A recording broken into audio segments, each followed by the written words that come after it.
For over 1,000 years, while the rest of Europe fractured and rebuilt after the fall of Rome, the Byzantine Empire remained a persistent superpower in the East.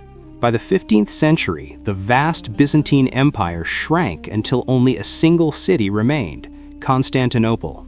This outpost was completely encircled by the expanding Ottoman state, cut off from its allies in hostile territory. Survival depended on the most formidable defensive engineering of the age, the Theodosian walls.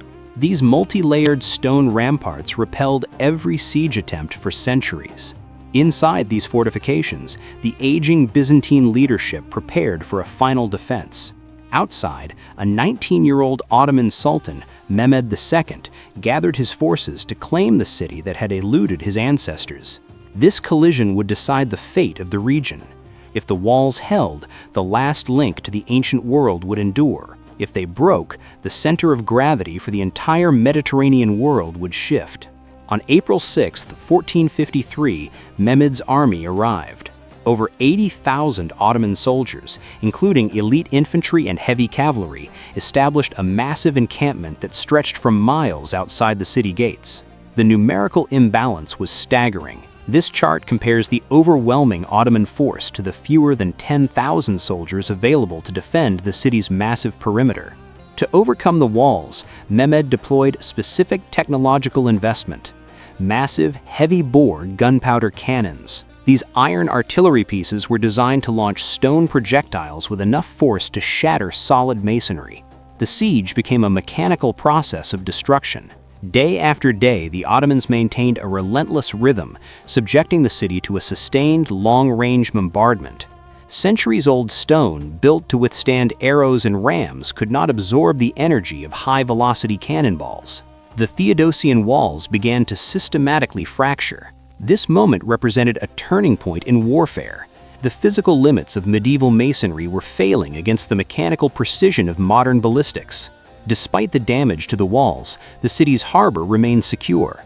A massive iron chain stretched across the Golden Horn blocked the Ottoman navy, preventing a complete encirclement by sea. Stalled by the naval blockade, Mehmed executed an unorthodox tactical maneuver to strike the city from its most vulnerable side. Since his ships could not sail past the chain, he moved them over the earth. Thousands of men hauled heavy wooden warships out of the water and dragged them over steep hills on greased logs, launching them directly into the city's inner harbor. By late May, the city was exhausted and surrounded on all sides. On May 29, 1453, Mehmed launched the final coordinated infantry assault on the heavily damaged defenses. Ottoman forces attacked in continuous waves, eventually discovering a small postern gate left ajar.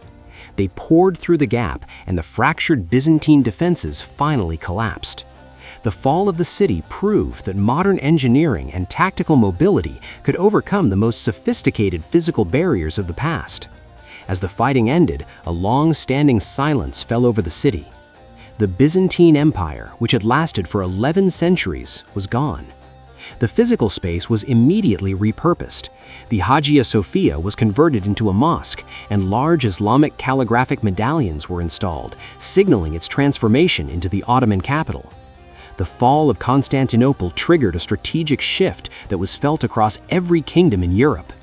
The success of Mehmed's artillery demonstrated that the era of the invulnerable walled city was over. Every castle and fortress on the continent was suddenly tactically obsolete. Today, that legacy is visible in the skyline of modern Istanbul.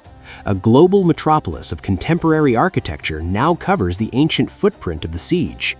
The conquest of 1453 proved that stone fortifications could no longer provide absolute safety.